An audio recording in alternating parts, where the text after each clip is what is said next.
بسم الله الرحمن الرحيم. ازيكم يا حبايبي؟ عاملين ايه؟ ان شاء الله تكونوا بخير. هعمل معاكم غدا النهارده ان شاء الله يعجبكم. هنعمل النهارده صينيه رقاق باللحمه المفرومه. حطيت كميه البصل اهي، يعني نص كيلو بصل حط عليه ربع كيلو، نص كيلو لحمه ولا حط عليه ربع كيلو بصل، او عايزه تقلل شويه قللي.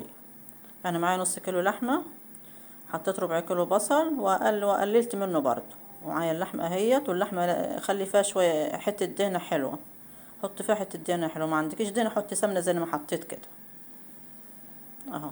وعايزه تحطي اللحمه الاول، تديها صدمه في الدهنه او في السمنه اديها، وبعدين تحطي البصل. عايزه تحطي البصل الاول زي ما حطيت كده وتشوحيه، وبعدين تحطي اللحمه. اعمليه اللي يعجبك حطي. تحطي التوابل بتاعتك بقى. حطيت بهارات لحمه، حطيت فلفل اسمر، التوابل اللي بتحط على اللحمه يعني حطيها. انا حطيت فلفل اسمر وبهارات لحمه والثوم. تحطي توم. واللحمه برضو ما تصورتش معايا، في اول ما حطيتها حطيت عليها بصلتين قدامك اهوت اللي في الحله دي. بس لما الميه تغلي بتجيبي الميه تغليها، تحطها في حله وتغليها. بعد الميه ما تغلي تيجي ساقطه اللحمه بتاعتك، وحاطه بقى ايه التوابل بتاعتها برضو معاها. تحطي بصل والثوم زي انت ما شفتني بنحط كده، ورق لورا وفلفل اسمر حبيبات، عشان لو عندك فلفل اسمر مطحون بس بسمر الشوربه. يعني واللي يستحسن برضو تحط بصل ابيض مش بصل احمر، عشان البصل الاحمر برضو بسمر الشوربه. ومعايا برضو ملوخيه اهوت بنخرطها، يعني غسلتها طبعا. مش هنجيب الغسيل، كلكم عارفين الغسيل طبعا. زي ما وريتكم في الاول، في اولها كده لازم تقطعي العرف بتاعها اللي فوق الورده بتاعتها كلها، تقطعيها وتخرطها مع الملوخيه. هتكتر لك الملوخيه وتقلها وتخليها لها عرق اهو. بتزود الملوخية كميتها وتخليها لها عرق، وهي مفيدة في نفس الوقت، مفيدة صحيا يعني. والملوخية دي كلها مش هنعمل كل دي، هناخد ربعها نعمله، والباقي هنفرزه في الفريزر، هنخزنه في الفريزر زي ما قلت لكم في فيديو تفريز الملوخية. انا كل مرة ما بناكل ملوخية طازة بنجيب كتير نعمله منه في الطاقة الواحدة، والباقي بنفرزه في الفريزر. يعني دي هناخد ربعها بس، والباقي هنفرزه في الفريزر. ولو انتوا عايزين تفرزوا ملوخيه روحوا شوفوها في الفيديو اللي انا عاملاه القديم على القناه. ابحثوا على القناه هتلاقوه. وهنعمل معاكم برضه اهوت برامه رز في الفرن. بنعملها بالقشطه. بتحطي 3 4 معالق قشطه، والرز لازم يكون الرز في البرامه نصها اهو. وتحطوا نص ميه والنص لبن، واللبن لازم يكون مغطي شويه الرز. وبعد تكملي بعد كده ايه ميه، عشان لو حطيته كله لبن بيكتم البرامه، ما خلاهاش ترتفع معاكي. وتحطي الملح اهوت، تحطي اللبن زي ما قلت لكم. تحطوا نص ميه والنص لبن والنص رز. هنعمل بقى صينيه الرقاق اهوت. الرقاق ده متوفر في كل وقت في السوبر ماركت. الشوربه بتكون بتغلي طبعا بعد اللحمه ما تستوي وكل حاجه، عشان تبقى تديك طعم لصينيه الرقاق اهو. بتدهني الصينيه سمنه. السمنه تكون معاكي على النار برضو، نار هاديه خالص. والشوربه برضو بتحطها على نار وانت بتغطسي فيها الرقاق اهو.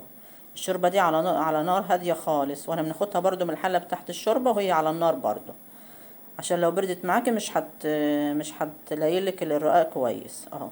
والرقاق حتى لو متكسر هينفع معاكي صينيه برضو، هاتيه واعمليه اهو. هنوريكم دلوقتي متكسر خالص وهيبقى في الصينيه كويس خالص، ويطلع رقاته كويس خالص. وكل رقه رقاق تحطي سمنه. السمنه لازم تبقى سايحه زي ما انتوا شايفين قدامكم كده اهي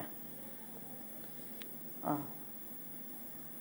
صينيه الرقاق دي طعمها جميل خالص، يعني احنا بنحبوها صراحه. يعني صينيه الرقاق دي موجود متوفر في كل وقت. الرقاق طبعا موجود في السوق، ما لقيتيش رقاق تجيبي الجلاش اهو. كل رقه تحطي سمنه. وانت السمنه دي بقى على حسب رغبتك، عايزه تزودها زودها، عايزه تخليها شويه شويه الشويات يعني تخليها شويه.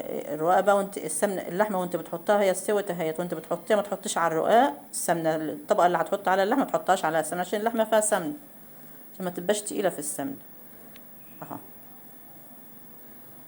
يبقى الطبقه اللي هتحط عليها اللحمه ما تحطيش عليها سمنه. واللحمه بقى حطي برضو على مقدرتك زي ما انت عايزه، بتقضي يعني.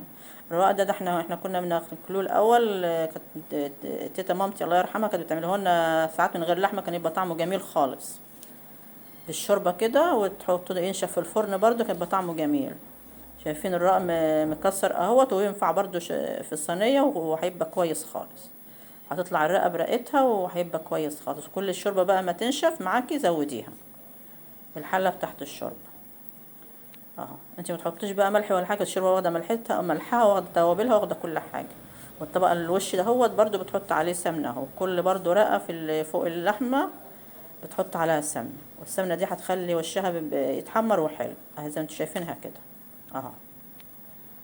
ومعلش اول ما حطيت اللحمه ما طلعتش معايا في التصوير عشان انا كنت مفكره بصور ما اتصورتش، وطريقه الملوخيه برضو ما طلعتش معايا في التصوير عشان كنت مفكره انا بصور برضو ما اتصورتش. شايفين صينيه الرقاق جميله ومنوره وحلوه ومتحمره ازاي من فوق ازاي، وهتشوفوها دلوقتي لما نخرطها بتطلع رقاق زي ما هي مورقه خالص. دي الملوخيه قدامك اهوت جميله اهي. ده سلطه. الشوربه اهيت. حطي للشوربه بصل ابيض مش بصل احمر عشان البصل الاحمر بزرقها خليها زرقاء، وفلفل حبيبات مش فلفل مدقوق عشان بسمرها برضو. صينيه الرقاق جميله قدامكم اهو. ده زيتون انا عاملاه على ايديا في البيت. ودي برامة الرز اهيت. انت هتحطها في طبق كده وتقلبيها هيطلع معاك الصوره بتاعته ما طلعتش معايا برضو. شوف الرقاق مورق ازاي اهو. لو انتوا سمعتوا الفيديو بتاعي يا حبايبي لحد دلوقتي وعجبكم اعملوا لي اشتراك في القناه ولايك، اكتبوا لي تعليق حلو زيكم. شايفين الرقاق مورق واحمر ازاي؟ احنا بنحب الرقاق ياخد في الفرن جامد عشان بيحبوه ناشف عندنا، مبيحبوش طري اهو. وده الرز اهوت واللحمه. الرز بتحطيه في طبق وتضغطيه هيطلع معاكي الفورمه اللي قدامك دي اهو. الاكل جميل وطعمه تحفه، وان شاء الله يعجبكم الفيديو ان شاء الله، وتعملوا صينيه رقاق زي ديت، وبالهنا والشفا ليكم ان شاء الله. السلام عليكم ورحمه الله وبركاته.